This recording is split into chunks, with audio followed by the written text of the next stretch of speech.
Hello বন্ধুরা, কেমন আছো সবাই? আশা করি সবাই ভালো আছো। আমিও খুব ভালো আছি। তো আমার এই নতুন চ্যানেলে তোমাদেরকে সবাই জানাই স্বাগত। আজকে তোমাদের সাথে খুব সিম্পল এবং টেস্টি একটি রেসিপি শেয়ার করব। রেসিপিটার নাম হচ্ছে বেগুন কাতলা কারি। তার জন্য প্রথমে যেটা লাগবে বেগুন, তারপর লাগবে কাতলা মাছ। বেগুনটা আমি আগেই কেটে নিয়েছি আর কাতলা মাছটাও ভেজে নিয়েছি। আর এখানে কিছু মশলা নিয়েছি, যেমন লঙ্কা কুচি, পেঁয়াজ কুচি, আর হচ্ছে এখানে গোটা জিরে, লবণ, হলুদ, জিরে গুঁড়ো, ধনে গুঁড়ো আর গরম মশলা। তো প্রথমে কি করব, বেগুনটাকে আগে ভেজে নেব। তাই বেগুনটাকে লবণ হলুদ মাখিয়ে রাখলাম কিছুক্ষণ। তারপরে কড়াইটা যেহেতু গরম হয়ে গেছে, তেল দিয়ে দিচ্ছি বেশি করে, এই তেলে পুরো রান্নাটা হবে। তারপরে তেল যখন গরম হয়ে গেল, ওটাতে বেগুনগুলো ভেজে নিলাম, লাল লাল করে বেগুনগুলো ভেজে নিতে হবে। ভেজে নিয়ে তারপরে ওটাতে ফোড়ন দিলাম শুকনো লঙ্কা, তেজপাতা আর গোটা জিরে। ফোড়ন দিয়ে তারপরে যেই সব মশলাগুলো ছিল, পেঁয়াজ কুচি, লঙ্কা কুচি, এগুলো দিয়ে লাল লাল করে ভেজে নেব।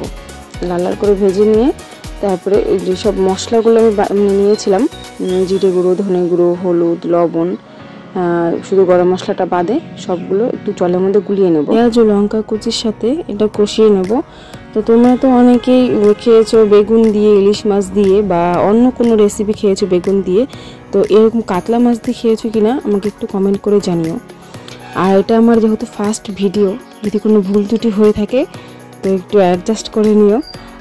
অনেক কিছু ভুল ত্রুটি হচ্ছে, যেহেতু ফার্স্ট ভিডিও।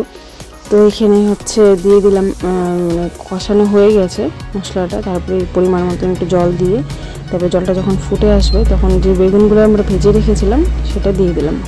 তারপরে একটু ঢেকে দিয়েছিলাম। যখন হয়ে আসবে তখন যে মাছগুলো, কাতলা মাছগুলো ভেজে রেখেছি সেগুলোও দিয়ে দিলাম। কি বলছি, তোমাদের এই রেসিপিটা তোমরা বাড়িতে করে খেও, আশা করি তোমাদের খুব ভালো লাগবে। আর প্রায় হয়ে এসেছে তরকারিটা। তো এটা গরম মশলা দিয়ে নামিয়ে নেব। আর এটা দেখতে যতটাও লোভনীয় লাগছে, তা খেতে তার থেকে বেশি ভালো হয়েছিল। তোমরা বাড়িতে করে খেও, আশা করি তোমাদের খুব ভালো লাগবে। আর আমার নতুন চ্যানেলটাকে তোমরা একটু সাবস্ক্রাইব করে দিও।